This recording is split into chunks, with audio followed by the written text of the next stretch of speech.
Hello everyone and welcome to C A prep one stop solution. तो जैसे कि मैंने इंट्रोडक्टरी वीडियो में बताया था कि हम S P M set B के लेक्चर्स यहाँ पे कवर करने वाले हैं। Free fast track revision videos upload होने वाले हैं। तो ये आज हमारा पहला रिवीजन वीडियो रहेगा जो कि चैप्टर 1 हम कवर करेंगे, introduction to strategic cost management.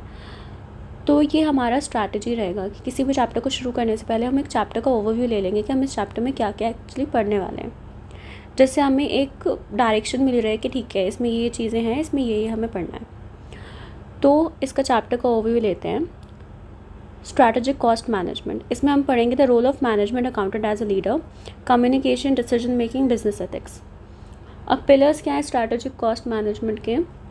Strategic positioning analysis, cost driver, value chain analysis. और हम पढ़ेंगे limitation of traditional cost management, traditional versus strategic cost management.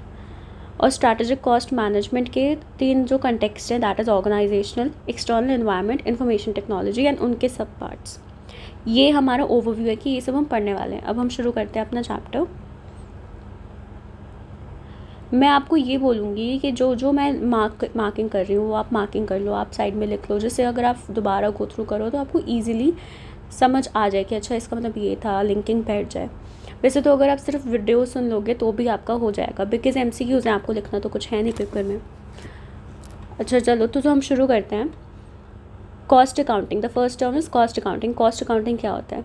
Deals with only ascertaining and recording of cost. जो cost accounting है वो सिर्फ ascertaining and recording of cost में deal करता है। और जो मैनेजमेंट अकाउंटिंग है, empowers management of organization with an information and support system to make efforts and attempt to control and manage the cost। MCQs के हिसाब से ये ज़रूरी है। कॉस्ट अकाउंटिंग क्या क्या करता है? ascertaining and recording of cost।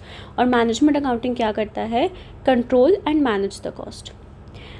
The emphasis was only on containment of cost under the cost control. जो पहले कॉस्ट कंट्रोल था उसमें क्या फोकस था? सिर्फ और सिर्फ कंटेनमेंट ऑफ कॉस्ट करना, दैट इज़ कॉस्ट को कंट्रोल करना। लेकिन अब जो चेंज हो रहा है बिजनेस एनवायरनमेंट, जहाँ पे सारे के सारे organisation is witnessing the cut through competition, जो कंपटीशन का अब एनवायरनमेंट बन चुका है, उस वाले एनवायरनमेंट में कॉस्ट कंटेनमेंट से कॉस्ट रिडक्शन पर शिफ्ट हो चुके हैं businesses. Cost containment is cost controlling से कॉस्ट रिडक्शन, मतलब कॉस्ट को परमानेंटली रिड्यूस करना, उस पर शिफ्ट हो चुकी है बिजनेसेस। अब cost reduction is emotive term, hence shall be better represented through the term cost management. That is पहले बिजनेसेस कॉस्ट कंट्रोल करते थे, अब बिजनेसेस कॉस्ट मैनेजमेंट करते हैं। ठीक है, ये जो मैंने हाईलाइट करा है ये लाइन इंपॉर्टेंट है बिकॉज ये बहुत सारे MCQs में मिलेगी आपको। The emphasis was only on containment of cost under the cost control. जो मैंने हाईलाइट करा है वो इंपॉर्टेंट है, इसीलिए हाईलाइट करा है। Traditional cost management focused only on cutting, ये वही सब चीज़ें हैं जो मैंने ऊपर बता दी आपको। हम बिल्कुल ही मतलब बहुत ज़्यादा डिटेल्ड में चीज़ों में नहीं घुसेंगे बिकॉज इतना ज़रूरी जो ज़रूरी चीज़ें हैं MCQs में आ सकती, मैं आपको वही चीज़ें कराऊंगी। फालतू की मैं वीडियोस का लेंथ नहीं बढ़ाऊंगी बिकॉज आई नो आपके अदर सब्जेक्ट्स में है। When techniques of cost management practiced as strategic driver in context of organizational objective and vision termed as strategic cost management। अभी आपको बता रहे हैं कि strategic cost management होता क्या है, जो हम पढ़ने जा रहे हैं सब्जेक्ट, उसका पर्पस ही क्या है, वो होता ही क्या है। Strategic cost management deals with measuring and managing cost and aligning them to business strategy। मतलब मेजर करता है और कॉस्ट को मैनेज करता है। कॉस्ट को मैनेज करने का मतलब हमने यहाँ पे ऊपर देख लिया, यहाँ पे तो मेजर करता है कॉस्ट को और उस कॉस्ट को फिर मैनेज करता है और उसको अलाइन करता है जो भी हमारी बिजनेस स्ट्रैटेजी है उसके हिसाब से। That is what we call strategic cost management. अब ये हम पहले ट्रेडिशनल कॉस्ट मैनेजमेंट की डिस्कस कर लेते हैं कि पहले तो ट्रेडिशनल कॉस्ट मैनेजमेंट चलता था, दैट इज़ कॉस्ट असरटेनमेंट वगैरह, बट अब उससे ये लोग शिफ्ट क्यों हो गए स्ट्रैटेजिक कॉस्ट मैनेजमेंट में। तो उसके लिए ट्रेडिशनल कॉस्ट मैनेजमेंट समझना ज़रूरी है, उसकी लिमिटेशन समझना ज़रूरी है, जिससे हमें समझ में आए कि हम इस पे क्यों शिफ्ट हो गए वहाँ से।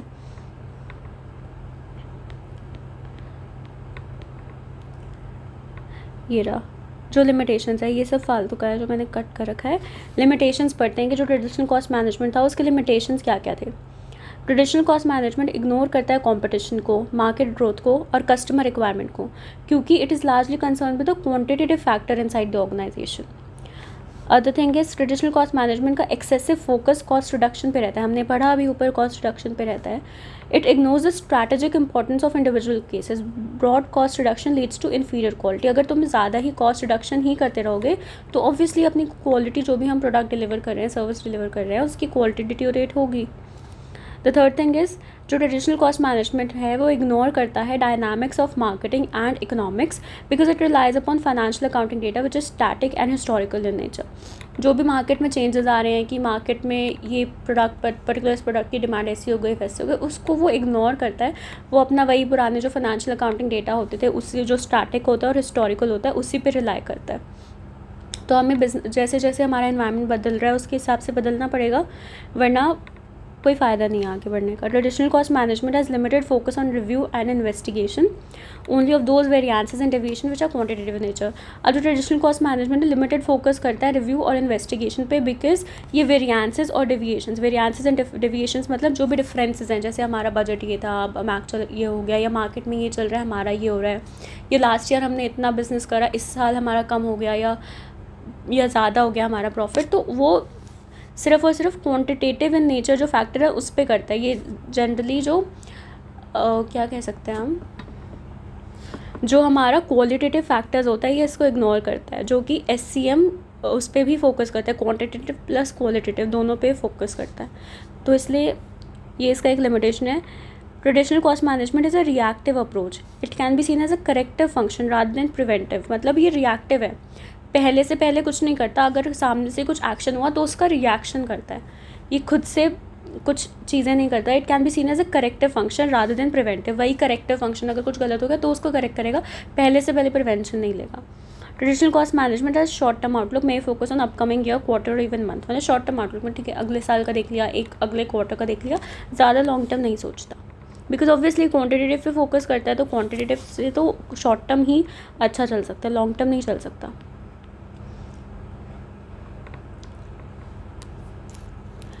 अब ये हमने ऊपर लिमिटेशंस देख ली कि वो लिमिटेशंस थी, उसकी वजह से हमें स्ट्रैटेजिक कॉस्ट मैनेजमेंट की ज़रूरत पड़ी. अब उसके अलावा भी कुछ रीज़न दे रखे हैं जिसकी वजह से हमें स्ट्रैटेजिक कॉस्ट मैनेजमेंट की ज़रूरत पड़ी.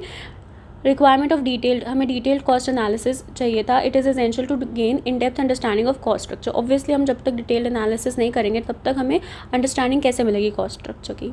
Strategic use of cost data gain and sustain competitive advantage. It is easy to assimilation cost management into strategy. Assimilation का मतलब मैंने यहाँ पे लिख रखा है, जिससे कुछ होना हो ब्लेंडिंग, मतलब जो कॉस्ट मैनेजमेंट है उसको स्ट्रैटेजी के साथ ब्लेंड करना, जो अभी हमने एकदम इंट्रोडक्शन में पढ़ा था कि ये बिजनेस स्ट्रैटेजी के साथ अलाइन हो जाता है. जब मैंने बताया था ना कि स्ट्रैटेजिक कॉस्ट मैनेजमेंट क्या होता है, उसमें लिखा था ना अलाइन हो जाता है. तो this is what it is saying कि assimilation of cost management to strategy and vice versa. To comprehension big picture, to have holistic analysis of cost relations among different activities and empower the management in managing those relations. अब हम पढ़ रहे हैं strategic cost management. ऊपर तो हमने just एक देखा था कि अच्छा ये होता है, अब हम इसको थोड़ा सा डिटेल में पढ़ेंगे स्ट्रैटेजिक कॉस्ट मैनेजमेंट को. Strategic cost management implementation of cost management techniques to sustain and improve organisation strategic position as well as to reduce cost. क्या कह रहा है, SCMS इम्प्लीमेंट कर रहा है कॉस्ट मैनेजमेंट टेक्निक्स को to sustain and improve the organisation strategic position as well as to reduce cost. मतलब cost तो रिड्यूस करेगा ही करेगा, प्लस जो ऑर्गेनाइजेशन का स्ट्रैटेजिक पोजीशन है उसको भी इम्प्रूव करेगा. तो that is what is strategic cost management. It also deals with collecting, analyzing, dissemination of cost data with view to feed information to the system. Okay. Cost management is the use of cost information in developing and deploying strategy practice. The superior performance leads to sustainable competitive. मेरे ख्याल से अभी तक हम ये सब समझ गए होंगे. अब ये है कि जो पिलर्स हैं स्ट्रैटेजिक कॉस्ट मैनेजमेंट के, क्या क्या पिलर्स हैं. स्ट्रैटेजिक कॉस्ट मैनेजमेंट के 3 इंपॉर्टेंट पिलर्स हैं. ये आपको याद रखना है, ये आपको MCQs में मिलेगा. और ये वाली लाइन जो मैंने हाईलाइट करी है ये भी आपको याद रखनी है, MCQs में मिलेगी. Strategic cost management has 3 important pillars: strategic positioning, cost driver analysis and value chain analysis. इसके 3 इंपॉर्टेंट पिलर्स हैं, याद कर लो. Strategic positioning, cost driver and value chain. Strategic positioning, cost driver and value chain.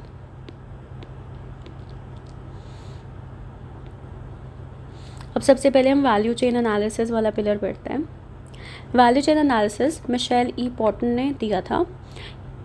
competitive value chain is the sequential chain of activities which leads to delivery of the final product. value chain जो है sequential chain of activities है जो final product की delivery पे lead करता है, मतलब and करता है, मतलब यहाँ से रॉ मटेरियल से लेके फिनिश प्रोडक्ट डिलीवर करने तक, फिनिश गुड्स डिलीवर करने तक का जो पूरा प्रोसेस होता है इसको हम कहते हैं वैल्यू चेन.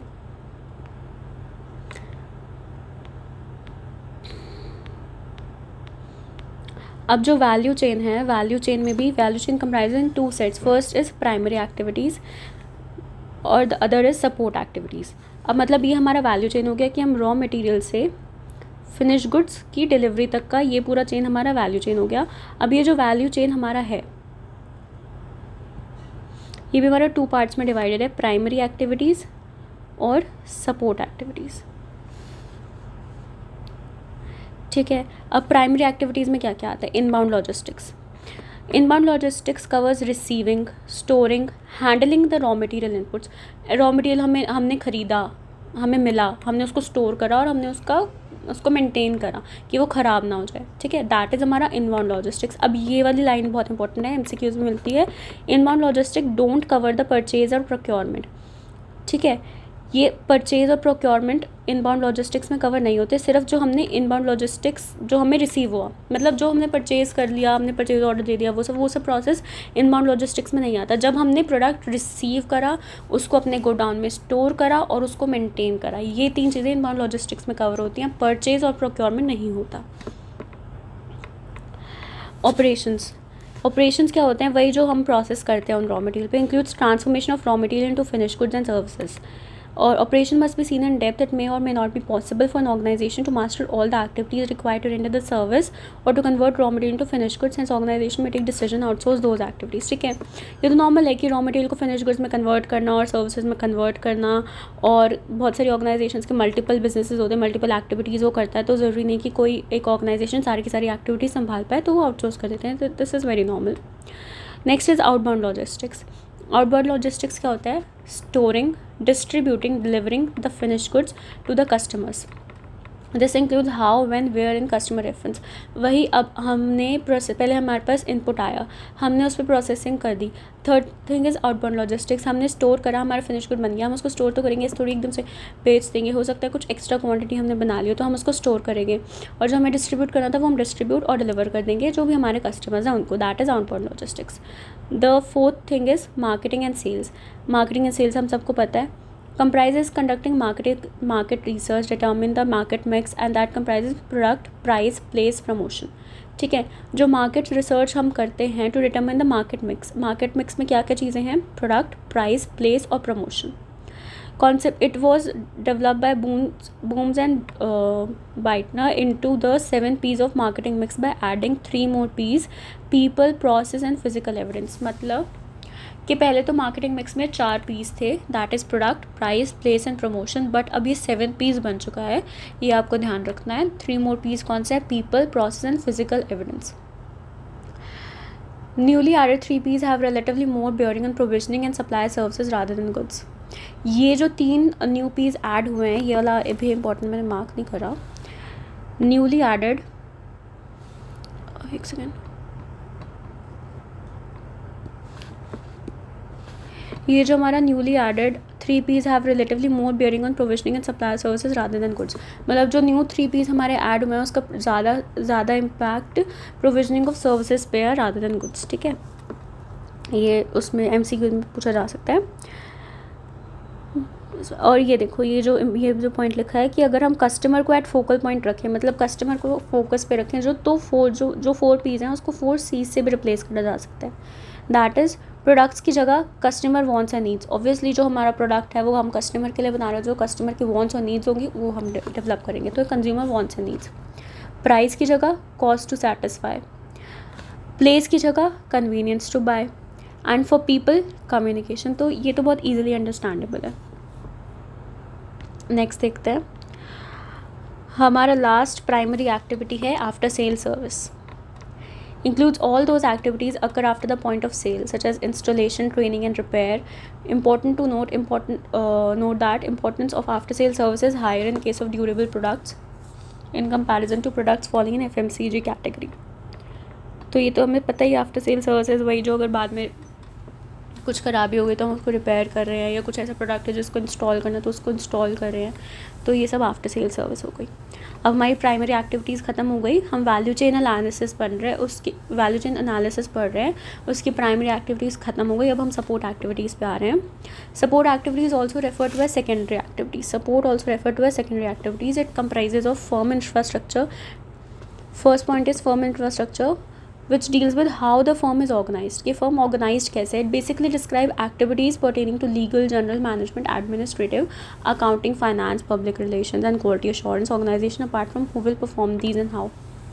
तो वही वो मतलब जो फर्म का ऑर्गेनाइजेशन है कि उसमें क्या क्या एक्टिविटीज़ हैं, जो legal, general management, administrative, accounting, finance वगैरह, ये सब उसकी बात करता है। Technology development, how the firm uses, जो फर्म है वो टेक्नोलॉजी को यूज़ कैसे करती है, सच एज रिसर्च और डेवलपमेंट कैसे करती है, आईटी मैनेजमेंट कैसे करती है, cyber security, build and maintain and organisation use of technology. Okay, human resource management क्या है, how people contribute to competitive advantage, कि जो उसमें लोग काम कर रहे हैं वो कॉम्पिटिटिव एडवांटेज में किस तरह से कंट्रीब्यूट करते हैं।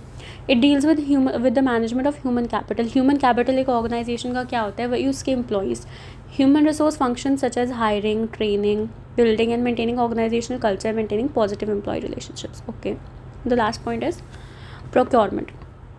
Procurement signifies purchasing, but not just limited to materials, finding new external vendors, maintaining vendor relationships and negotiating prices and other activities relating to bringing in necessary material resources to build a new product or service. जब हमने inbound logistics पढ़ा था तो हमने उसमें देखा था कि इसमें प्रोक्योरमेंट कवर नहीं होता, बिकॉज प्रोक्योरमेंट सपोर्ट एक्टिविटीज़ में कवर होता है, प्राइमरी में नहीं होता। और प्रोक्योरमेंट में सिर्फ और सिर्फ मटेरियल्स को ख़रीदना नहीं है, कुछ नए वेंडर्स को ढूंढना और वेंडर के साथ रिलेशनशिप्स मेंटेन करना, उनसे प्राइजेस नेगोशिएट करना, ये सब चीज़ें प्रोक्योरमेंट में आती है। ठीक है, अब ये जो चीज़ है ये इंपॉर्टेंट है। Value chain analysis is a process of identifying key value drivers that add substantial value and contribute most towards a firm's competitive advantage by categorizing the activity value and non-value added. That is कि जो value chain analysis है, ये जो पूरा process है, इस process से हम की वैल्यू ड्राइवर्स आइडेंटिफाई कर लेते हैं। की वैल्यू ड्राइवर्स आगे आएगा तो हम उसमें समझेंगे एग्जैक्टली क्या होता है। तो हम उसमें इस पूरे प्रोसेस में की वैल्यू ड्राइवर्स आइडेंटिफाई कर देते हैं, जो कि अब एक्स्ट्रा वैल्यू ऐड करता है हमारी फर्म को, हमारी ऑर्गेनाइजेशन को, और contribute most towards firms competitive advantage की ये हमें एक एज देता है। ऐसा क्या हमारी ऑर्गेनाइजेशन में, हमारी फर्म में ऐसा क्या एक्स्ट्रा है कि हमें ये कॉम्पिटिटिव एडवांटेज दे रहा है मार्केट में। ठीक है, और ये जो वैल्यू चेन एनालिसिस है, इसके थ्रू हम अपनी एक्टिविटीज़ को value added, non value added activities में कैटेगराइज कर सकते हैं। वैल्यू एडेड मतलब जो कुछ वैल्यू ऐड कर रही हैं, और नॉन वैल्यू एडेड मतलब जो एक्स्ट्रा एक्टिविटीज़ हैं। तो मतलब जिसमें टाइम वेस्ट हो रहा है, ऐसी कौन सी एक्टिविटीज़ है नॉन वैल्यू एडेड, उनको कहते हैं। तो जब हम non value added activities identify कर लेंगे तो हम उसको एलिमिनेट कर देंगे, और जो उसमें कॉस्ट हमारी लग रही है उस कॉस्ट को हम रिड्यूस कर देंगे। उससे क्या होगा, हमें कॉस्ट लीडरशिप मिल जाएगी। कॉस्ट कम करना मतलब हम कॉस्ट कम करेंगे तो we will get cost leadership and focus on value added activities. जब हम non value added activities eliminate कर देंगे तो ऑब्वियसली हम वैल्यू एडेड एक्टिविटीज़ पे फोकस कर पाएंगे, जिससे हम प्रोडक्ट डिफ्रेंसिएशन को इम्प्रूव कर पाएँ। आई होप आपको की वैल्यू ड्राइवर काफ़ी हद तक समझ में आ गया होगा कि इस टर्म का क्या मतलब है, और इसको can be also refer to as equivalent to CSFs। CSFs आगे आएगा, इसका फुल फॉर्म होता है critical success factors. Value chain is a means of evaluating activities in a firms. ठीक है, ये हमने पढ़ लिया।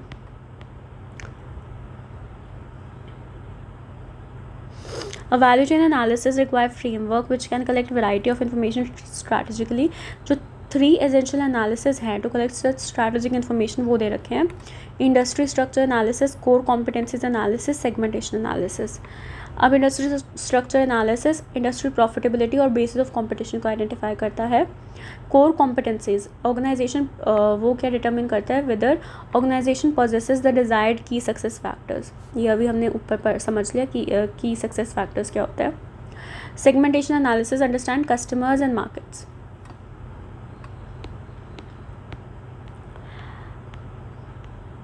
ये value shop model is of no use.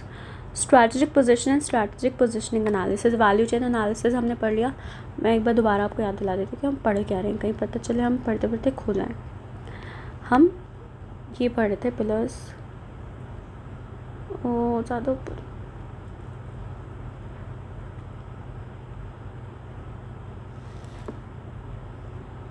ये रहा pillars of strategic cost management. हमने वैल्यू चेन पढ़ लिया। अब हमारा अगला टॉपिक ये है, उसके बाद cost driver.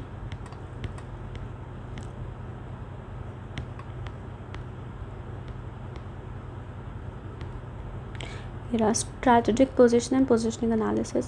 Strategic understanding the strategic position concerned with the impact of external environment, internal resources and competences, and the expectations and influence of the stakeholders on the strategy. मतलब हमें स्ट्रैटेजिक पोजीशन जो organisation की understand करनी है, उसमें क्या क्या चीज़ें आती हैं। जो एक्सटर्नल एनवायरनमेंट है वो ऑर्गेनाइजेशन को कैसे इम्पैक्ट करता है, ठीक है। जो इंटरनल रिसोर्स और कॉम्पिटेंसेज हैं वो किस तरह से ऑर्गेनाइजेशन की परफॉर्मेंस को इम्पैक्ट करता है। जो एक्सपेक्टेशंस और इन्फ्लुएंस है स्टेक होल्डर्स का, स्टेक होल्डर्स कौन कौन हो गए, हमारे शेयर होल्डर्स हो गए, कस्टमर्स हो गए, और जो हमारे वैल्यू चेन के साथ जुड़े हुए हैं वो सारे लोग हमारे स्टेक होल्डर्स हो गए। जो भी उनका एक्सपेक्टेशंस है वो हमारे को कैसे इम्पैक्ट करता है और उनका कितना इन्फ्लुएंस है हमारे ऊपर। तो ये इससे हम स्ट्रैटेजिक पोजीशन को डिटर्मिन कर सकते हैं। Strategic positioning analysis is the analysis of company's relative position within that strategic segment of industry that matters for the purpose of establishing performance targets in addition to determining that the means of attaining the same. Strategic positioning reflect करता है choices a company makes about the kind of value it will create and how that value will be created differently than rivals. Strategic position should translate into either two of the things, a premium pricing और a lower cost। ये दो strategies आपके लिए समझना बहुत ज़रूरी है। ये आपके MCQs में ज़रूर आएगा। देखो, driving a price one way to increase to command a premium price a company must deliver distinctive value to customers. Differentiation क्या होता है? डिफ्रेंसिएशन मतलब कि अगर कोई कंपनी बहुत ही अलग सा, आपको बहुत ही यूनिक सा प्रोडक्ट कस्टमर को दे रही है तो वो उसके लिए, और प्लस कस्टमर के लिए ज़रूरत भी पूरी करे, ऐसे नहीं कुछ भी फालतू का प्रोडक्ट बना दिया, कुछ बहुत ही एक्स्ट्रा ऑर्डिनरी प्रोडक्ट बना रहा है, प्लस कस्टमर्स को सेटिस्फाई भी करे, कस्टमर्स की नीड को भी सेटिस्फाई कर रहा है। तो ऐसा प्रोडक्ट के लिए एक कंपनी प्रीमियम प्राइस, प्रीमियम मतलब अच्छा खासा ज़्यादा प्राइस चार्ज कर सकती है। तो उस वाली स्ट्रैटेजी को कहते हैं डिफ्रेंसिएशन, ठीक है। Other thing is cost leadership. Cost leadership क्या होता है? Driving down cost is another way to increase profitability. Compete on cost, companies must balance price with acceptable quality। ठीक है, कॉस्ट एक तो हो गया डिफ्रेंसिएशन की ज़्यादा प्राइस चार्ज कर रही है बहुत ही यूनिक प्रोडक्ट के लिए। दूसरा हो गया कॉस्ट लीडरशिप। कॉस्ट लीडरशिप मतलब कंपनी अपने जो कॉस्ट है उसको कम कर रही है, लेकिन कॉस्ट कम करने का ये मतलब नहीं है कि जो क्वालिटी है उसको बेकार कर दे। क्वालिटी भी अच्छा एक्सेप्टेबल क्वालिटी हो और कॉस्ट भी कम हो जाए, उसको कहते हैं कॉस्ट लीडरशिप, ठीक है। अब जो स्ट्रैटेजिक पोजीशनिंग एनालिसिस है उसमें क्या क्या हम स्टडी करते हैं? First is culture, beliefs and assumptions of the organisation. इसका मतलब विजन एंड वैल्यूज़, कि ऑर्गेनाइजेशन की क्या विजन और क्या वैल्यूज़ हैं। स्टेक होल्डर का इन्फ्लुएंस और उनका एक्सपेक्टेशन, मतलब जो कंपनी का मिशन और ऑब्जेक्टिव है। Task environment in context of capability, that is resources, core competences, जो भी कंपनी के स्ट्रेंथ्स एंड वीकनेसेस हैं। Environment in context of competitor, market, regulations, opportunities and threats, जो भी है हमारे। अब हम पहला पढ़ते हैं culture, beliefs, assumptions, that is vision and values. The organization helps in appraising the vision and values. Vision is aspiration statement, while values are guiding principles will be observed to attain such aspiration। मतलब जो हमारा vision है, vision हमारा क्या है कि हमें ये अटेन करना है, और हमारा वैल्यू का क्या है कि हम यहाँ से हमें ये अटेन करना है।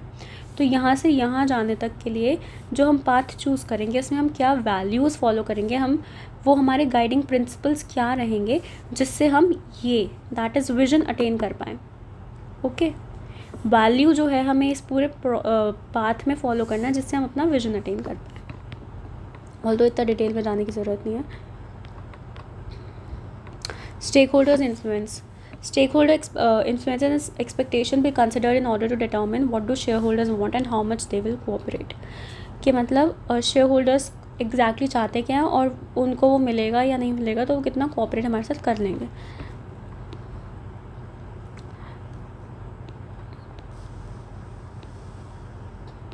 हाँ, अभी ये चीज़ बहुत इंपॉर्टेंट है, ये देखो। Do we need to consider all stakeholders or only those who are significant enough. अब स्टेक होल्डर्स तो बहुत सारे होते हैं, ठीक है। कुछ मतलब जैसे अब एक कंपनी के शेयर होल्डर्स हैं, शेयर होल्डर्स बहुत सारे हैं जिन्होंने 1% बाय कर रखा है जिन्होंने बिल्कुल, हम एक कुछ लोग होते हैं जो 1-2 शेयर लेके बैठ जाते हैं, कुछ होते हैं 10 लेके बैठ जाते हैं, कुछ होते हैं जिनके पास 50% होता है, कुछ के पास 40% होता है। तो क्या सबकी, हम लोग सबके इन्फ्लुएंस में आ जाए, क्या हम सबकी चीज़ें मानें? तो ये वो बताता है, ये मेंडलोस मैट्रिक्स है जो हमें बताता है किन स्टेक होल्डर्स पे ज़्यादा ध्यान देना, किन पे कम देना, और किन पे नहीं भी देंगे तो चल जाएगा। Do we need to consider all stakeholders or only those who are significant enough? If only those limited chunk of stakeholders, then how to identify them? ठीक है, Mendel's matrix helps in considering the attitude of stakeholders while setting out strategic objectives. Consists of 4 boxes representing the stakeholders. सबसे पहला है high interest and high power. These will be considered की stake holders, क्योंकि इनके पास interest, इनका interest भी बहुत ज़्यादा है और इनके पास पावर भी बहुत ज़्यादा है, तो इनको हम कहेंगे key stakeholders. And a business will need to actively engage this group. This group are likely to have the significant influence. They may be the driver behind the change or the strategy. They will likely to have the power to stop the change or strategy. अब क्या है, ये जो high interest high power वाले लोग हैं, इनको हम की स्टेक होल्डर्स कहेंगे. और जो बिजनेस है वो need to actively engage this group, क्योंकि बिजनेस, अब ये की स्टेक होल्डर, तो बिजनेस ऑब्वियसली इनको एक्टिवली एंगेज करेगा अपनी जो भी स्ट्रैटेजी होंगी, जो भी चीज़ें होंगी उसमें, क्योंकि जो ये ग्रुप है इसका सिग्निफिकेंट इन्फ्लुएंस रहेगा जो भी चेंज और स्ट्रैटेजी होगा उस पर. They will likely have the power, इनके पास इतना पावर रहेगा कि वो किसी भी चेंज या स्ट्रैटेजी बिजनेस अप्लाई करने वाला है उसको रोक सकते हैं अगर उनको खुशी नहीं मिल रही उस चीज़ से. ठीक है, that require most focus by keeping them both updated of any strategic change and empower to steer the direction of a change. ठीक है, इनको हमेशा हमें खुश रखना है, उनको जो भी हम अपने चेंजेस कर रहे हैं उनको अपडेट करते रहना है, और इनको empowered, they should be empowered to steer the direction of change. ठीक है, सेकेंड इज, ये तो हमारा पहला हो गया.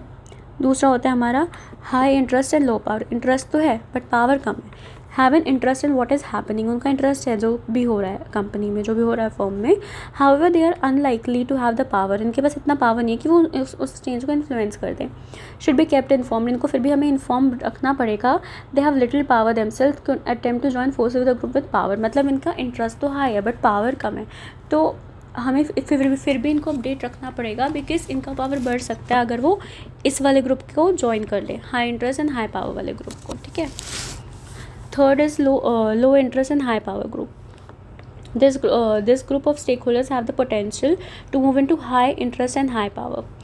So it is essential that they are kept satisfied. By keeping them satisfied, they are less likely to gain interest and exercise their power to influence. ठीक है, वही है, इनका इंटरेस्ट कम है लेकिन इनके पास पावर ज़्यादा है.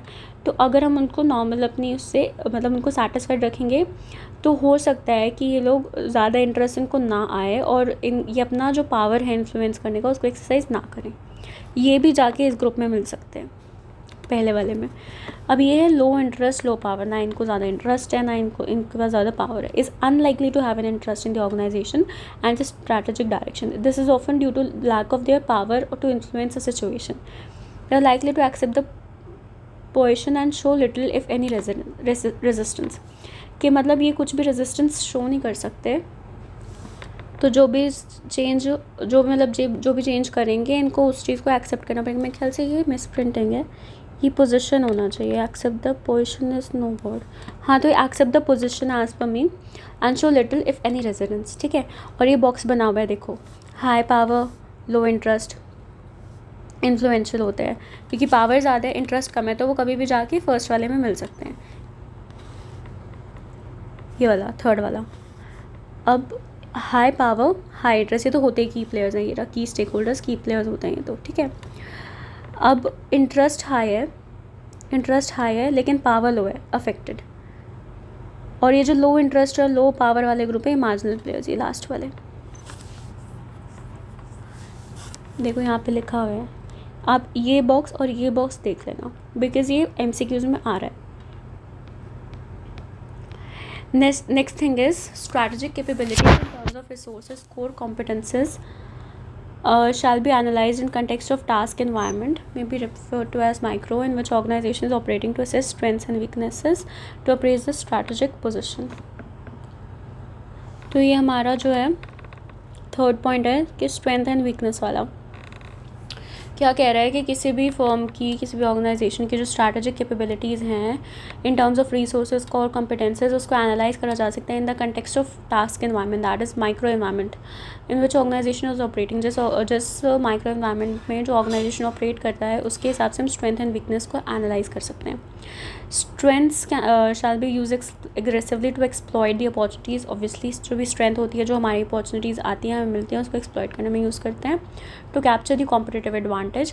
जो वीकनेस होती हैं need to be analyse at the root cause level and those causes either be removed और रिड्यूस। जो भी हमारी वीकनेस है उसको एनालाइज करना चाहिए रूट कॉज लेवल तक और उन कॉजेज़ को रिमूव और रिड्यूस कर देना चाहिए। ठीक है, इसका कोई काम का नहीं है। अब ये लास्ट पॉइंट है, opportunities and threats. The macro environment beyond the control of organisation. जो माइक्रो एनवायरनमेंट तो ऑर्गेनाइजेशन कंट्रोल में होता है, मैक्रो एनवायरनमेंट जो कंट्रोल में नहीं होता।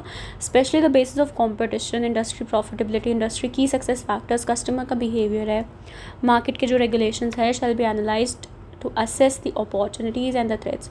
कि इस जो चेंजिंग एनवायरनमेंट है उसमें हमारे पास क्या अपॉर्चुनिटीज़ और क्या क्या चीज़ें हमारे लिए थ्रेट बन सकती हैं। टू अप्रेज स्ट्रैटेजिक पोजीशन, अपनी जो स्ट्रैटेजिक पोजीशन है उसको अप्रेज कर। ठीक है, opportunities need to be exploited, where defence mechanism, ठीक है, वही सब चीज़ें लिखी हुई हैं। अब ये देखो, ये चीज़ इंपॉर्टेंट है। What tools are handy for conducting strategic position analysis? Strategic position analysis हम किस टूल से कर सकते हैं? SWOT analysis. SWOT हमने सबने सुना होगा, strength, weakness, opportunity, threats. Is a focal tool for strategic position analysis supported by PESTEL analysis, specifically relied for analysis of remote environment factors.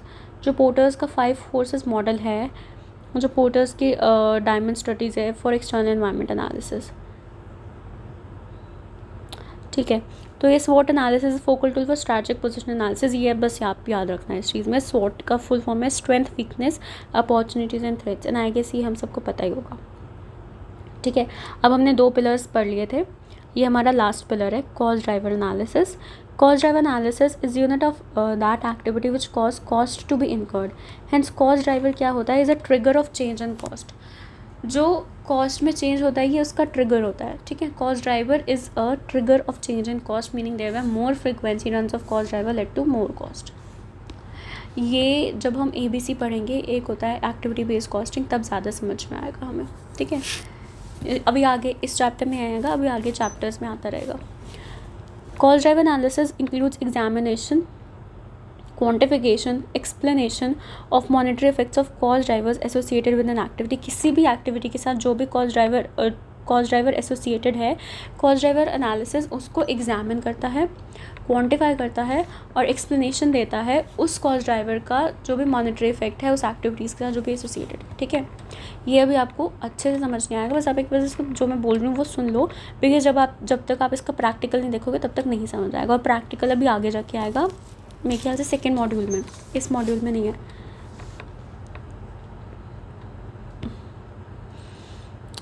अब हाँ, in traditional costing cost driver use to allocate overhead cost to cost objects, it only relates to quantity और volume.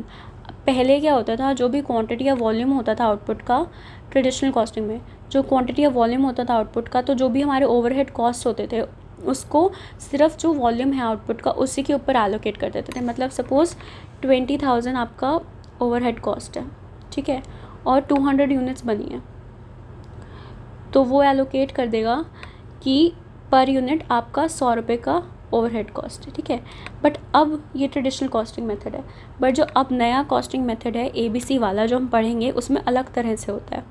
ठीक है, तो इसने वही बात लिखी हुई है। अब based upon nature of supporting cost, overhead cost, appropriate drivers can be identified and can be categorised. अब जो भी नेचर ऑफ सपोर्टिंग, मतलब जो भी ओवरहेड कॉस्ट है, ओवरहेड कॉस्ट का दूसरा नाम क्या है, supporting cost. Supporting cost obviously कि जो हम एडवर्टीज़मेंट वगैरह करें वो सारी हमारी सपोर्टिंग कॉस्ट है, वो हमारी बेसिक नहीं है कि हमें रॉ मटेरियल लेना है और उसको प्रोसेस करना है और उसको आउटपुट देना है, तो ये हमारी बेसिक प्राइमरी एक्टिविटीज़ में इंक्लूडेड नहीं है। ये हमारी सपोर्ट एक्टिविटीज़ में जो इंक्लूडेड होते हैं वो हमारे होते हैं ओवरहेड कॉस्ट। ठीक है, तो इसको किस किस चीज़ों में इन्होंने डिवाइड कर रखा है, resource drivers, activity drivers. Activity drivers be further divided है organization activities and drivers. Organization is divided into structural, executional and activities is divided into organizational and operational. ठीक है, ये तो याद रखने की जरूरत नहीं है, मैंने ऐसे ही बता दिया। स्ट्रक्चरल कॉस्ट ड्राइवर्स क्या होते हैं, relate to business strategic choices about an organisation's underlying economic structure such as scale and scope of operation, use of technology and complexity of products. Executional cost drivers क्या होते हैं? Relate to execution of business activities, utilization of employees in terms of involvement, provision of quality services, product design and manufacturing. ठीक है. की tools of strategic cost management and their nature. जो की tools क्या क्या होते हैं. अब ये जो इन्होंने की टूल्स दे रखे हैं ना, ये आपका पूरा का पूरा सिलेबस है. एक्टिविटी बेस्ड कॉस्टिंग जो मैं बोल रही थी ना, ABC, वो हम आगे पढ़ेंगे. बेंचमार्किंग आगे आएगा. कॉम्पिटिटिव एडवांटेज एनालिसिस, फिर भी मैं चलो आपको थोड़ा थोड़ा बता देती हूँ. सॉरी. एक्टिविटी बेस्ड कॉस्टिंग ये एक्यूरेसी प्रोवाइड करता है in allocating indirect cost. Benchmarking. Other thing is benchmarking. Benchmarking process performed to determine critical success factors, study ideal procedures जो दूसरे ऑर्गेनाइजेशन है उनका, in order to improve operation and dominate the market. ठीक है. Competitive advantage analysis क्या होता है? Strategy define कर दो कि organisation could adopt to excel over the rivals. ठीक है. कोई भी अपना स्ट्रैटेजी जो भी कॉम्पिटिटिव एडवांटेज ना, कॉम्पिटिटिव हमें जो कॉम्पिटिटर्स है हमारे, उनसे हमें एडवांटेज चाहिए, हमें उनसे एन एज ओवर चाहिए, तो हम उस स्ट्रैटेजी को डिफाइन करेंगे जो अडॉप्ट करेगा टू एक्सेल ओवर राइवल्स. ठीक है. Just in time, a comprehensive system to buy materials और produce commodities when needed in appropriate time. ये बहुत डिटेल है, बट मैं ऐसे बता देती हूँ.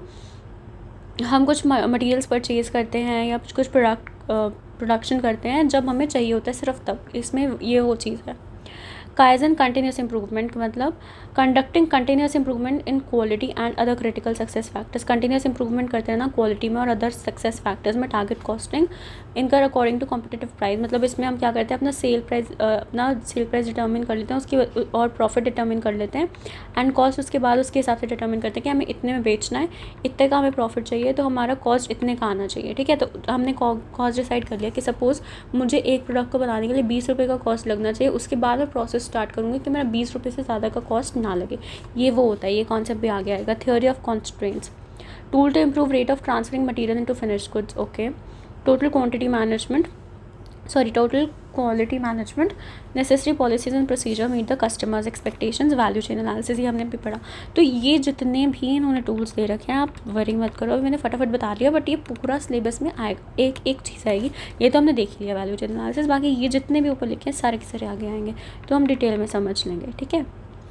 अभी मैंने इसलिए वो कर दिया कि ऐसा ना लगे कि छोड़ दिया ये बॉक्स.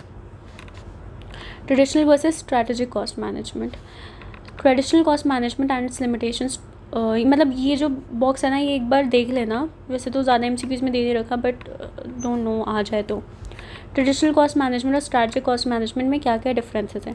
पहला, एलोकेशन ऑफ कॉस्ट. ये मैंने अभी बताया ना ऊपर कि जो पहले का जो ट्रेडिशनल कॉस्ट मैनेजमेंट होता था उसमें वॉल्यूम के बेसिस पे पर यूनिट के हिसाब से ओवरहेड कॉस्ट को एलोकेट कर देते थे.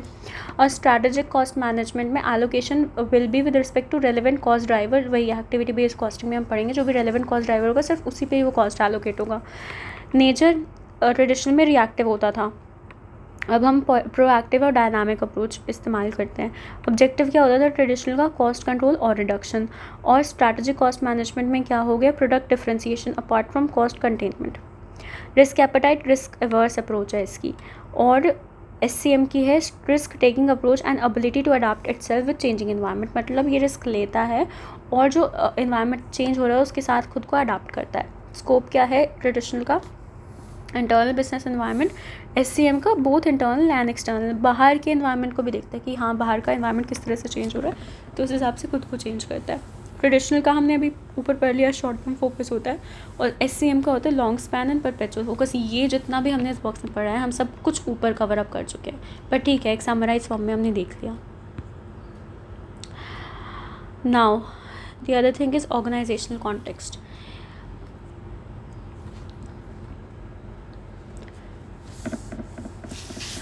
अब स्ट्रैटेजिक कॉस्ट मैनेजमेंट, इसमें वही फिर से वही चीज़ लिखी है, is the analysis of cost in broader context and all. Where the strategic element becomes more conscious and explicit, blah ये सब चीज़ें इन्होंने सही सेम चीज़ें लिखी हुई हैं. अब ये देखो, the cost data is use to develop superior strategies in route to gaining sustainable competitive advantage. अब SCM क्या करता है, जो कॉस्ट डेटा होता है एक ऑर्गेनाइजेशन का, उसको सुपीरियर स्ट्रैटेजीज डेवलप करने के लिए यूज़ करता है जिससे उसको कॉम्पिटिटिव एडवांटेज मिल पाए. ठीक है. और strategy cost management clear understanding देता है firms cost structure in search of sustainable competitive advantage, cost reduction और डिफ्रेंसिएशन। ये हम ऑलरेडी पढ़ चुके हैं कि हमें ये कह रहा है कि SCM एक क्लियर अंडरस्टैंडिंग देता है जो फर्म का कॉस्ट स्ट्रक्चर है उसके बारे में, और एक कॉम्पिटिटिव एडवांटेज देता है कौन सी स्ट्रैटेजी से, through cost reduction and differentiation. Gaining competitive advantage क्या होता है? Ability of organisation outperform its competitors, make more profits than its competitors do from an equivalent set of activities वही हो रही हैं, लेकिन एक ऑर्गेनाइजेशन की एबिलिटी टू आउट परफॉर्म, जो उसके कॉम्पिटिटर्स हैं उन कुछ पीछे छोड़ के आगे बढ़ना एंड मेक मोर प्रॉफिट, उनसे ज़्यादा प्रॉफिट्स कमाना, ठीक है, और एक्टिविटीज़ वही सिमिलर एक्टिविटीज़ करना एंड थ्रू सुपीरियर परफॉर्मेंस, ठीक है, that is what we call competitive advantage. अब how can strategist increase profitability? Strategist profitability increase कैसे कर सकता है? ये answer lies in having a competitive advantage must search out wide space in industry, usually mean competing in either of the two fronts.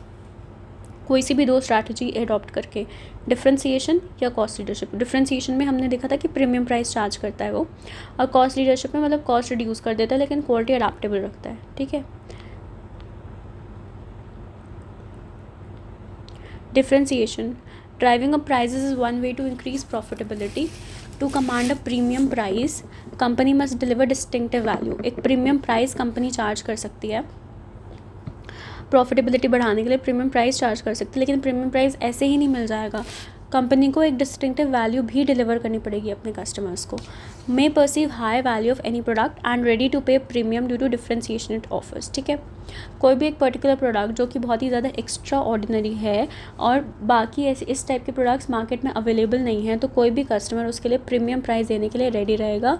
The thing is इसकी quality अच्छी है, extra ordinary है और वो कस्टमर की नीड को satisfy कर रहा है। अब ये है source. Differentiation can be source from quality, design, know how और परफॉर्मेंस, इनोवेशन, कस्टमर रिलेशन और response and wide product range. Obviously कि डिफ्रेंसिएशन हम कैसे कर सकते हैं? क्वालिटी मेंटेन, क्वालिटी बहुत अच्छा रख के, डिज़ाइन बहुत अच्छा, नो हाउ, परफॉर्मेंस, इनोवेशन, कुछ नया इनोवेट करके, कस्टमर रिलेशन रिस्पॉन्स, कस्टमर से पूछिए कि उनकी क्या नीड है और उनकी नीड कौन सी नीड पूरी नहीं हो पा रही है, and wide product range. Benefits, इसका बेनिफिट क्या मिलेगा? Helps either in earning the huge margin, charging top price, or build market share by charging lesser premium price. Cost leadership क्या होता है? जो भी हमारे कॉस्ट है हम उसको कम करते हैं। Driving down cost and other way to increase profitability. हम ये दोनों चीज़ें समझ चुके हैं, बट ठीक है एक बार गो थ्रू कर लेते हैं। To compete on cost, firm must balance price with acceptable quality and become lowest cost producer in an industry. इसका सोर्स क्या रहता है? Can be source from cost effective inputs, process innovation और reengineering. Reengineering is a very broad term, वो हम आगे जाके पढ़ेंगे। Low cost distribution channel, superior operation management, learning curve and economies of scale. मतलब cost effective inputs, हम ऐसे inputs इस्तेमाल करें जिससे हमारा कॉस्ट बचे। प्रोसेस को इनोवेट करें, मतलब सपोज़ कोई एक ऐसा प्रोसेस है जो बहुत ही लंबा है, हम उसको इनोवेट करके छोटा कर दें तो हमारा कॉस्ट कम लगेगा। री इंजीनियरिंग करें, कुछ चेंजेस करते हैं। लो cost distribution channel, superior operation management, learning curve and economies of scale, ठीक है। बेनिफिट्स क्या क्या है? Producing lowest possible cost, the manufacturer can compete on price with every other producer in the industry and earn highest unit profits by charging lower price and capture market share. Obviously, अगर आप अपना cost reduce कर दोगे और market में जो उस product का रेट चल रहा है तो आप उससे कम रेट कोट कर पाओगे, आपका प्रॉफिट तो क्योंकि उतना ही रहने वाला है। मतलब समझ रहे हो? मतलब अगर आप एक अपने प्रोडक्ट का कॉस्ट 10 रुपये का कर दोगे, सपोज़ मार्केट में जो बाकी प्रोड्यूसर्स हैं उनको कॉस्ट 20 लग रहा है, ठीक है, और वो 30 का सेल कर रहे हैं, तो आप, और पहले भी सपोज़ आपका 20 था तो इनको 10 रुपीज़ का प्रॉफिट हो रहा है, ठीक है, और आप क्या करो मार्केट में 20 रुपीज़ का प्राइस कोट कर दो तो भी आपको 10 रुपीज़ का प्रॉफिट होगा, प्लस बाकियों से आप कम में बेचोगे तो लोग आपके पास आएंगे और आपका प्रॉफिट उतना ही रहेगा जितना बाकी लोग कमाते, ठीक है। So that is what the benefit is of cost leadership. अब ये कह रहे हैं relation between strategies and cost management emphasis, इनके बीच में रिलेशन क्या क्या रहता है? Role of standard cost in assessing performance. Product differentiation में इतना ज़्यादा ज़रूरी नहीं है और इसमें ज़रूरी है। Importance of concept such as flexible budgeting for manufacturing and cost control, moderate to low, high to very high. Perceived importance of meeting budgets, moderate to low, high to very high. Importance of marketing cost analysis, critical to success, relatively less important. Importance of product cost as an input pricing decision, इसमें लो रहता है और इसमें high रहता है. Importance of competitor cost analysis में लो रहता है और इसमें हाई रहता है. How to conduct a value chain analysis, value chain analysis conduct करना कैसे, इसमें 3 steps ही रखे हैं. Value chain activities को identify करो, cost and value of activities को determine करो, identify opportunities for competitive advantage. Identify the value chain activities. पहला स्टेप क्या है, conduct a value chain analysis is to understand all the primary and secondary activities go in to your product और service creation. अगर जो आपका company है वो multiple product cell करता है या सर्विसेज करता है तो it is important to perform this process for each one. Cost और value of activities. Once primary secondary activities have been identified, next step is to determine value जो each activity add करता है आपके process में along with the cost involve. When thinking about the value created by activities, organization need to ask following questions. जो भी activities से value create हो रहा है ऑर्गेनाइजेशन को ये फॉलोइंग क्वेश्चंस पूछने चाहिए अपने आप से. How does activity increase the end user satisfaction. जो हमारा एंड यूज़र उसकी सेटिस्फैक्शन ये एक्टिविटीज़ कैसे इंक्रीज़ कर रही हैं और फर्म के लिए ये एक्टिविटी क्या वैल्यू क्रिएट कर रही है और कैसे कर रही है. To be more specific, does constructing the product out of certain material make it more durable or luxurious for the user? Does including a certain feature make it more likely your firm will benefit from the network effects and increase business? ठीक है, ये बहुत ही ज़्यादा basic है. Assessing and identify opportunities.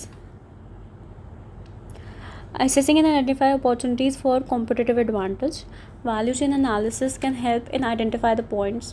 वो points identify करने में जहाँ पे differentiation can be created, cost leadership can be gained, meaning their value chain approach can be use to assess the competitive advantage. ठीक है, असेसिंग कॉम्पिटिटिव एडवांटेज में क्या है, internal cost analysis, internal differentiation analysis, vertical linkage, ये important है, ये बहुत सारे MCQs में.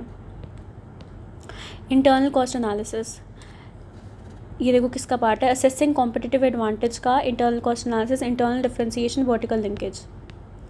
इंटरनल कॉस्ट एनालिसिस क्या है, helps in understanding cost of processes and activities and identify the source of profitability.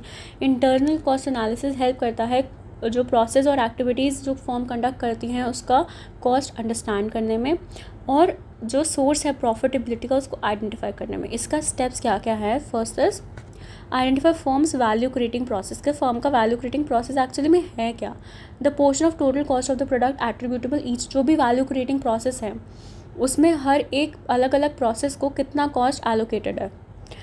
Identify cost driver each process. हर एक प्रोसेस का कॉस्ट ड्राइवर आइडेंटिफाई करो कि ये जो कॉस्ट है ये किस ड्राइवर की वजह से हो रही है. फिर आइडेंटिफाई करो ये जो अलग अलग प्रोसेस हैं इनके बीच में लिंकिंग क्या है. Evaluate the opportunities for achieving relative cost advantage. उसके बाद जो अपॉर्चुनिटीज़ हैं कॉस्ट एडवांटेज के लिए उसको evaluate करो. If primary goal is to reduce a firm cost, you should evaluate each piece of your value chain through lens of reducing expenses. ये ऐसे फालतू. Internal differentiation analysis help करता है in creating and offering superior differentiation. Internal differentiation help करता है creating and offering superior differentiation. Creating and offering superior differentiation to the customers. Create करना, offer करना superior differentiation customers को in order to increase in value perceived by the customer. जो steps हैं वो ये है, आइडेंटिफाई कस्टमर का value creating process identify करो, differentiation strategy enhancing customer value, जो वैल्यू उसको रिसीव हो रही है उसका डिफ्रेंसिएशन स्ट्रैटेजीज डिटर्मिन करो जिससे कस्टमर का वैल्यू बढ़ पाए. Determine the best sustainable differentiation strategy. अलग अलग स्ट्रैटेजीज फॉर्म कर ली तो उसमें से बेस्ट सस्टेनेबल डिफ्रेंसिएशन स्ट्रैटेजी कौन सी है उसको डिटर्मिन करना. Vertical linkage analysis, creating extendable organization by extending the value chain across the forms of suppliers and users. अब जो हमारा value chain vertical linkage analysis is इस तरह से vertical is this. तो मतलब ये तो हमारा value chain है, ठीक है, ये हमारे suppliers हैं और ये हमारे users हैं. तो जो हमारा वैल्यू चेन है वो कह रहा है कि यहाँ से यहाँ तक इसको लिंकिंग कर दो पूरा वैल्यू चेन में, सप्लायर से लेके आपका वैल्यू चेन से लेके यूज़र्स, ये लिंक कर दो. Can uncover several opportunities for your firm which can prove difficult to prioritize. It's typically best to begin with improvements that take the least efforts but offer the greatest return on investment.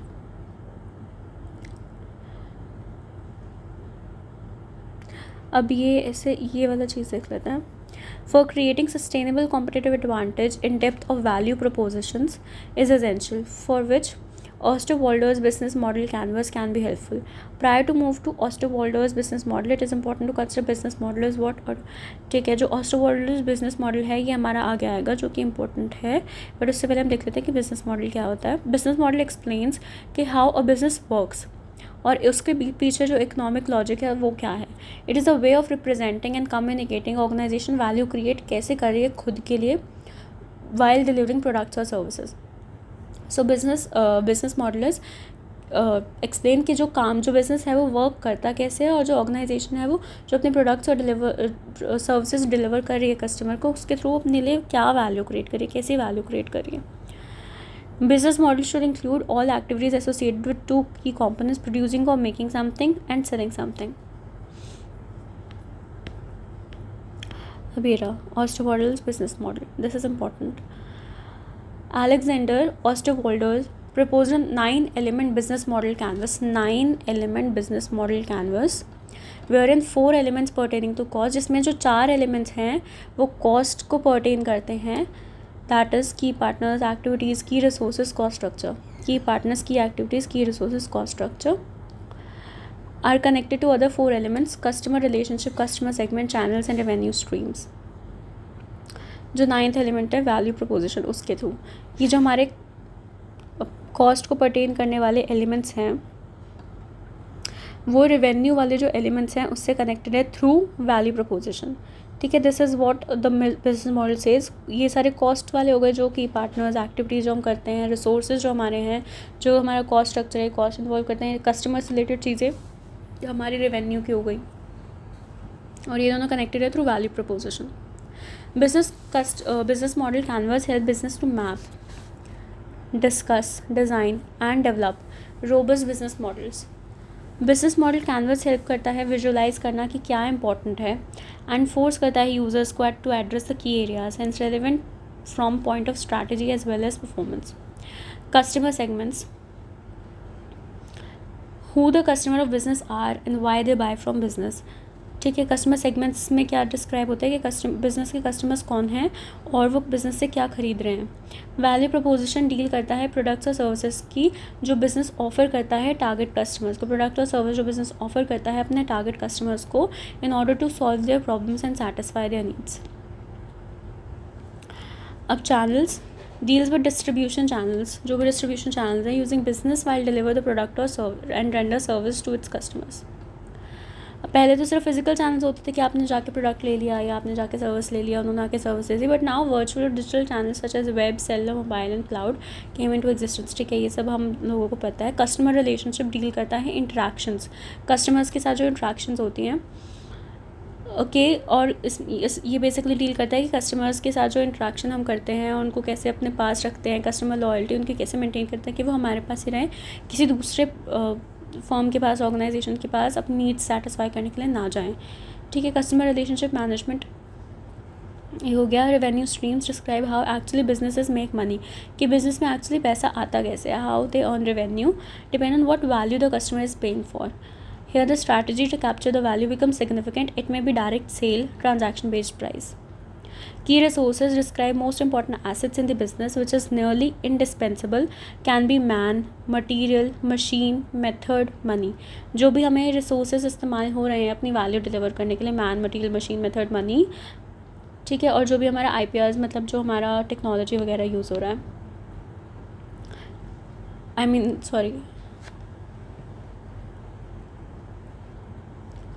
जो भी हमारा IPR use हो रहा है and जो technology अलग अलग बोलना चाह रही थी, एक साथ बोल दिया. की partners include suppliers, channel partners who make the business model work. जो भी हमारे सप्लायर्स होते हैं, जो हमारे चैनल में, जो भी हमारे पूरी एक्टिविटीज़ में कोई हम यूज़ करते हैं, जिनको जो to make the business model work. Here it is important to consider what are resources we acquire from them and are those resources are key resources. पहले हमें आइडेंटिफाई करना पड़ेगा कि जो हमारे सप्लायर्स हैं, जो हम उनसे रिसोर्स एक्वायर कर रहे हैं, क्या वो हमारे लिए की रिसोर्स हैं। अगर वो रिसोर्स हमारे लिए की रिसोर्स होंगे तो जिन लोगों से हम वो चीज़ें एक्वायर कर रहे हैं वो हमारे लिए की पार्टनर्स हो जाएंगे। की एक्टिविटीज़ क्या होती है? Most important things to do in a business और टू कीप इट रनिंग और working. Here the need is to define whether the business is a manufacturing solution, supply chain partner और in problem solving. Cost includes the expenses to operate the business, performing the activities, hosting partners, and owning the resources. Active role of management accountant came into play, determining the cost structure, evaluating the scope as well as scale of economics. अब इसने दे रखा है कि how to draw business model canvas, इसका कोई ज़रूरत नहीं है।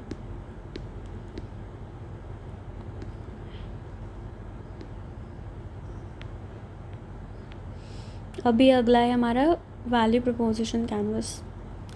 वैल्यू प्रपोजिशन कैनवस जो होता है वो डिस्क्राइब करता है बेनिफिट्स तो कस्टमर एक्सपेक्ट करते हैं फ्रॉम प्रोडक्ट और बंडल ऑफ प्रोडक्ट्स और सर्विसेज जो बिजनेस ऑफर करता है किसी स्पेसिफिक कस्टमर सेगमेंट को to create value. Value proposition canvas एक टूल है वो जो हेल्प करता है ऑर्गेनाइजेशन को design, test, build and manage the great customer value proposition. It's like a plug in to business model canvas. ये जो चीज़ है ये कभी कभी MCQ में किसी MCQ में दे रखे हैं। It is like a plug in to the business model canvas. ठीक है, बिजनेस मॉडल कैनवस के लिए प्लग इन क्या है? Value preposition. Tool is based upon two elements of business model, that is customer segment for whom the business firm intended to create the value, और दूसरी है value proposition which attract the customer for business. With value proposition canvas, business firm can map out both these, that is customer segment, value proposition in more granularity and show the fit between what it offers and what customer wants. मतलब ये एक तरह से ये वाला part हो गया, ये वाला। अब customer segment profile. The customer segment profile describe करता है characteristics of business customer in more detail. The profile is composed of three elements. First, jobs, termed as customer jobs, that are trying to get done in a service or product. Secondly, pains, that is aspects outlining the negative aspects which customer hate or like to avoid. Thirdly, the gains, that is aspects describing positive outcome or benefit which your customer desire to have. ये important है, ये MCQs में है। ये जो customer segment profile है ये compose है 3 एलिमेंट का। पहला है जॉब, कस्टमर जॉब्स के जो customer are trying to get done in their service और प्रोडक्ट, जो भी कस्टमर्स चाहते हैं कि उनके प्रोडक्ट या उनके सर्विस में ये चीज़ हो जाए। पेन्स, जो भी नेगेटिव एस्पेक्ट्स हैं एक पर्टिकुलर प्रोडक्ट की या सर्विस की जो कस्टमर को पसंद नहीं है और कस्टमर चाहता है कि उसको अवॉइड कर दे। थर्डली द गेन्स, ये वो एस्पेक्ट्स हैं जो पॉजिटिव आउटकम डिस्क्राइब करते हैं। बेनिफिट जो customer desire to have, which your customer desires to have. ठीक है, कस्टमर जॉब्स। अब ये जो हमने प्रोफाइल के जो 3 एलिमेंट्स पढ़े हैं अब उसको डिस्क्राइब करेंगे। Customer job describe important issues business customers are trying to solve or resolve in their work, could be their need that they wish to satisfy or may be a task that they try to perform and complete in their life. Fine. Pains describes anything that annoy the customer before, during or after getting a job done. This could be undesired cause, situation, negative emotions or even risks. Obviously some of the customer pains will be severe while others are mild. ठीक है। Gains क्या describe करते हैं? The outcome और the benefit that customer require, expects और desires, as well as a benefit which is complementary which he don't expect but will be excited और surprised if get it. मतलब जो भी outcome है या बेनिफिट हैं जो कस्टमर को चाहिए, एक्सपेक्ट करता है या डिज़ायर करता है, और ऐसा गेन्स में वो तो होता ही है जो बेसिक कस्टमर को चाहिए, plus as well as benefit जो कि कॉम्प्लीमेंट्री है, जो वो एक्सपेक्ट भी नहीं कर रहा कि हाँ मेरे को ये प्रोडक्ट मैं खरीदूंगा तो मुझे ये भी चीज़ मिल जाएगी, वो एक्सपेक्ट भी नहीं कर रहा। तो अगर उसको वो चीज़ मिल जाती है तो एक्साइट हो जाएगा और सरप्राइज हो जाएगा। बट अगर नहीं भी मिलेगा तो ही इज़ फाइन, क्योंकि उसकी जो बेसिक रिक्वायरमेंट्स है या जो वो एक्सपेक्ट कर रहा है एटलीस्ट वो पूरा हो जाए तो इट विल बी फाइन। ठीक है, तो ये गेन्स होता है। Things like functional utility, social gains, positive emotions, cost saving, obviously some of the benefits will be more relevant to customer than others, obviously. ठीक है।